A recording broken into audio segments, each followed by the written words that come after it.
हाँ तो मेरे हीरो, क्या हाल चाल। मैं उम्मीद करता हूं कि आप लोग अच्छे होंगे और अच्छे से स्टडी आप लोग कर रहे होंगे।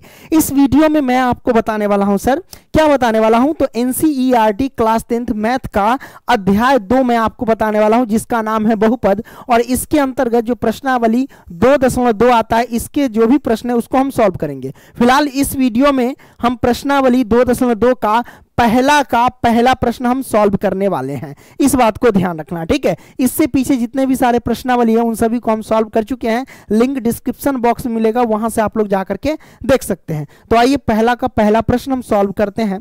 यहां पे क्वेश्चन क्या कहता है, निम्न द्विघात बहुपदों के शून्य ज्ञात कीजिए।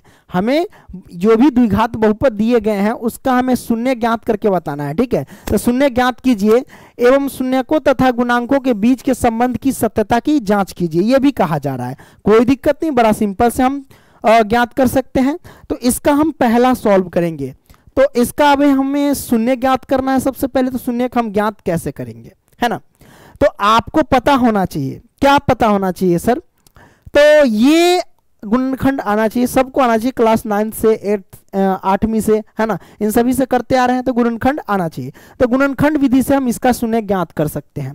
तो गुणनखंड विधि क्या कहता है, फर्स्ट इंटू लास्ट, यानी पहला से अंत वाले में गुना करो। तो एक्स स्क्वायर में अगर गुना करेंगे -8 से, तो माइनस के 8 एक्स स्क्वायर हो जाएगा कि नहीं। अब इसी 8 को इस तरह तोड़ो कि जोड़ने घटाने पर माइनस के 2x पूरे और गुना करने पर क्या पूरे सर, तो गुना करने पर क्या 8 पूरे, वो भी माइनस का 8x स्क्वायर, ठीक है।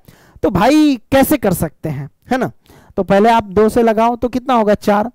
अब कुछ नजर आ रहा है, हाँ 4 2 में टूटेगा सर, कितने 4 और 2 में टूटेगा, 4 दूनी 8 पुर जाएगा, और 2 में से 4 घटाएंगे तो माइनस का 2 पुर जाएगा, है ना। तो आप कह सकते हो कि इसको तोड़े हैं तो कैसे टूटा है सर, तो एक्स स्क्वायर आप यहां पे लिख लो सर, माइनस के 4x, है कि ना, माइनस के क्या लिखना 4x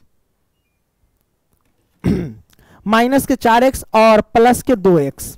अब इन दोनों को गुना करो, तो -4x से प्लस के 2x में गुना करेंगे तो माइनस के 8x स्क्वायर पूर जाएगा गुना करने पर, ठीक है। अब इन दोनों को जोड़ोगे -4x प्लस के 2x, तो माइनस के 2x पूरेगा, ठीक है। और यहाँ पे देखो माइनस के 8 है तो माइनस के 8 हो जाएगा, कोई दिक्कत नहीं, दिक्कत। बराबर में हम क्या रख देंगे, 0 रख देंगे, क्योंकि हमें शून्य ज्ञात करना है इसलिए। अब यहां से क्या कर सकते हैं सर, तो यहां से आप क्या करो, जो करना है वो तो करो ही, है ना। इन दोनों में कॉमन लो सर, इन दोनों में क्या करो, कॉमन लो। तो कॉमन बहुत सारे बच्चे को नहीं लेने आता है, तो इन दोनों का अलग कॉमन लेना है, इन दोनों का अलग कॉमन लेना है। कॉमन लेना कैसा है, कैसे लेना है वो मैं आपको बताता हूं। सबसे पहले एक्स स्क्वायर, इसको तोड़ो। एक्स स्क्वायर को क्या लिख सकते हैं, एक्स गुने एक्स लिख सकते हैं, बिल्कुल लिख सकते हैं, है ना। माइनस तो माइनस, 4x को क्या लिख सकते हैं, 4x को लिख सकते हैं 2 गुने में 2 गुने में x, बिल्कुल लिख सकते हैं। 4x को मैंने लिख दिया। ये था अलग पार्ट, क्या था मेरे भाई, ये था यहां से अलग पार्ट। अब प्लस के बाद इसको तोड़ो, 2x को क्या लिख सकते हैं, 2 गुने में x लिख सकते हैं, मैंने लिख दिया। माइनस के 8 को क्या लिख सकते हैं, 2 गुने में 2 गुने में 2, है ना, 2 दूनी 4 4 दूनी 8, ये आ गया। और ये वाला हमारे पास अलग पार्ट आया। इसमें कॉमन कैसे लिया जाता है वो मैं आपको बता देता हूं। हूबहू जो मिल जाए, है ना, उससे हम कॉमन ले लेते हैं। जैसे कि यहाँ पे देखो, यहाँ पे x मिल रहा है और यहाँ भी x मिल रहा है ना। उसके बाद कुछ मिल रहा है, नहीं मिल रहा है, तो जो मिल रहा है उस x को बाहर कर लो और बाकी जो नहीं मिला उसको अंदर रखो। तो x को बाहर कर लिए, बाकी कौन नहीं मिला, ये x नहीं मिला तो x अंदर रहेगा। माइनस के ये 2 गुने 2 नहीं मिला है तो 2 गुने 2 अंदर रहेगा, तो 2 दूनी 4 लिख दो, ये हमारे पास आ गया। प्लस है तो प्लस। अब इसमें देखो हूबहू कौन मिल रहा है, तो आप देखेंगे यहाँ पे 2 है और यहाँ भी 2 है, तो 2 2 हूबहू मिल रहा है, तो 2 को बाहर कर लो, जो नहीं मिला उसको अंदर कर लो। x नहीं मिला है तो x अंदर, माइनस है तो माइनस, ये 2 और ये 2 नहीं मिला है तो इन दोनों 2 को गुना करके लिख दो, 2 दूनी 4, ये मैंने लिख दिया। कोई दिक्कत नहीं, दिक्कत सर, मैंने लिख दिया। अब यहां से क्या कर सकते हैं, यहां से आप क्या करो कि आप देखो ये दोनों और ये दोनों सेम है, इसका मतलब गुणनखंड सही जा रहा है। इन दोनों में से एक निकालो, x माइनस के 4 हमने निकाल लिया। अब यहाँ पे देखो x है तो x लिखो और प्लस के प्लस लिखो, और 2 है तो 2 लिख दो, हमने लिख दिया, कोई दिक्कत।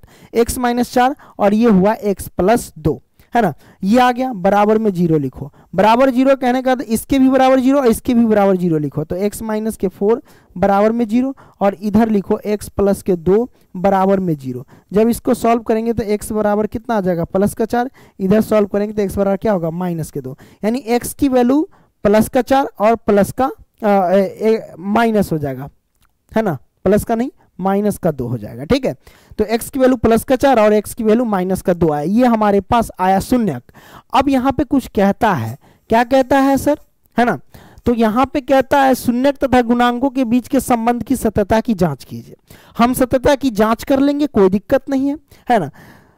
तो इसे हम सबसे पहले क्या करते हैं, थोड़ा सा छोटा कर लेते हैं, वो भी सिलेक्ट हो जाएगा कि नहीं, इधर हम रख देते हैं। अब इधर हम क्या करेंगे, जांच करेंगे, है ना, जांच करेंगे। तो जांच हम कैसे कर सकते हैं, शून्यंकों तथा गुणांकों के बीच हमें जांच करना है ना। तो आइए जांच कर लेते। जांच करने का मूल मंत्र है, आपको पता होना चाहिए कि अल्फा प्लस बीटा क्या होता है ना। तो अल्फा प्लस बीटा होता है माइनस के b/a। इन दोनों का, इसका वैल्यू और इसका वैल्यू जब पुट करेंगे ना, तो जब पुट करेंगे तो दोनों बराबर होना चाहिए, तब जाकर के हम समझेंगे कि ये मूल सही निकला है, नहीं तो गलत निकलेगा। ठीक है, तो अल्फा का मान क्या होगा सर, तो इसमें से आप एक मूल को अल्फा मान लो और एक मूल को बीटा मान लो। हमने एक को अल्फा एक को बीटा मान लिया, क्लियर, ये आपने समझ लिया।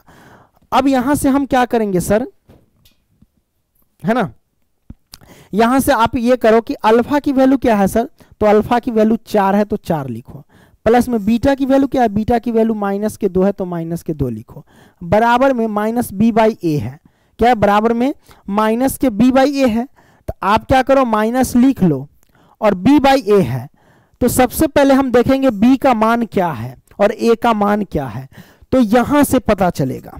ये जो हमारे पास देख रहे हैं, ये जो पहले है वो a का मान है, दूसरा b का मान, तीसरा c का मान। मैं आपको तुलना करके बताता हूं। जैसे कि हमको दिया गया है क्वेश्चन बहुपद x² माइनस के 2x और माइनस के 8, है ना। अब आपको पता है कि द्विघात बहुपद का व्यापक रूप क्या होता है, सबको पता होना चाहिए।